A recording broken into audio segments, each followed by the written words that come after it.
بسم اللہ الرحمن الرحیم۔ محترم ساتھیو، السلام علیکم ورحمۃ اللہ وبرکاتہ۔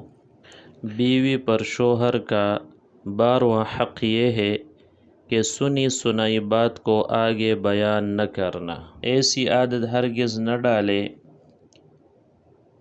کیونکہ کئی عورتیں ایسی ہوتی ہے جو ادھوری بات کو سن کر اپنے خاوند کو پہنچا دیتی ہے اور بعد میں وہ بات جھوٹی نکلتی ہے۔ یہ بہت بری عادت ہے۔ ذرا سی بات سن کر آگے پھیلانا شروع کر دیتی ہے۔ اس طرح آگے بات نہیں پہنچانی چاہیے۔ سنی سنائی بات کو ادھر ادھر بیان کر دینا عورت کے لیے مصیبت کا سبب بنتا ہے۔ اس لیے اکثر و بیشتر عورتوں کو اپنی بات چھپانے کے لیے جھوٹ کا سہارا لینا پڑتا ہے، اور کئی تو ایسی ہوتی ہے کہ بات بات پر جھوٹ بولتی ہے۔ حدیث پاک میں آتا ہے کہ بندہ جھوٹ بولتے بولتے ایسی کیفیت میں آ جاتا ہے کہ اللہ فرشتوں کو فرماتے ہیں کہ جھوٹوں کے دفتر میں اس کا نام لکھ دیا جائے۔ بعض عورتیں ہر ایک کے سامنے دل کھول دیتی ہے، کوئی آئی گئی بھی ہوگی تو اس کو بھی بتا دیں گی، حتیٰ کہ جہاں کہیں بھی اس کو کوئی عورت مل جائے اور جیسے ہی تعارف ہو جائے تو 2 منٹ کے اندر اپنے خاوند کی بھی حقیقت بتا دے گی۔ یہ بہت بیوقوفی کی بات ہے کہ ذرا سی دیر میں اتنا جلدی اپنے کو دوسروں کے سامنے کھول دیتا ہے۔ یہ چیز اچھی نہیں ہوتی، بلکہ اس کے نقصانات ہوتے ہیں۔ ہر بات سننے والا خیر خواہ نہیں ہوتا۔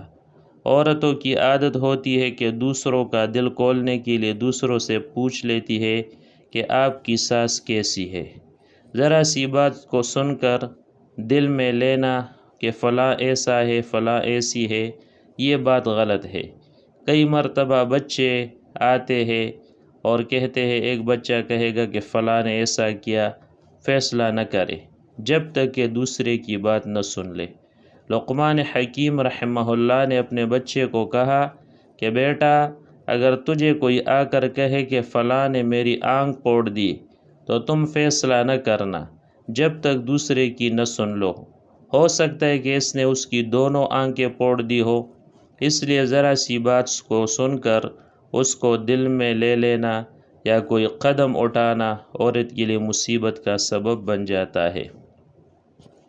13واں حق وہ ہے خاوند کو دعا کے ساتھ رخصت کرنا۔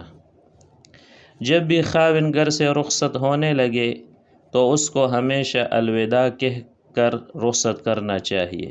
فی امان اللہ کہے اور دعا دے، جیسے ہماری بڑی عورتیں پہلے وقتوں میں اپنے میاں کو کہتی تھی کہ فی امان اللہ۔ یہ کتنی پیاری بات ہے کہ جب اس نے اپنی امانت اللہ کے حوالے کر دی تو اللہ محافظ ہے، وہ آپ کی امانت کی حفاظت کرے گا۔ تو نیک بیویاں ہمیشہ اپنے خاوند کو گھر سے رخصت کرتی ہیں، ان کو دعا دیتی ہے۔ اونچی آواز سے کہنے کی عادت ڈالے، بلکہ دروازے تک ساتھ آیا کرے اور پھر کہا کرے فی امان اللہ، فی حفظ اللہ، فی جوار اللہ۔ اس طرح کے کچھ نہ کچھ الفاظ کہا کرے کہ میری امانت اللہ کے حوالے۔ تو جب آپ اپنی امانت اللہ کے حوالے کر چکی تو اللہ تعالیٰ اس کو ضائع نہیں ہونے دے گا۔ اللہ پر بھروسہ اور یقین، یہی ہماری زندگی کی بنیاد ہے۔ تو ایک عادت یہ بھی ہو کہ جب خاوند گھر سے رخصت ہونے لگے تو دروازے تک جا کر اسے الوداع کہے دعا کے ذریعے، اور جب خاوند گھر آئے تو جتنی بھی مصروف ہو 1 منٹ کے لیے اپنے آپ کو فارغ کر کے مسکرا کے اپنے خاوند کا استقبال کرے۔ جب بیوی خاوند کا مسکرا کر استقبال کرے گی تو اس کے دل میں محبت اٹھے گی۔ آج ان چیزوں پر عمل کم ہے، اس لیے زندگی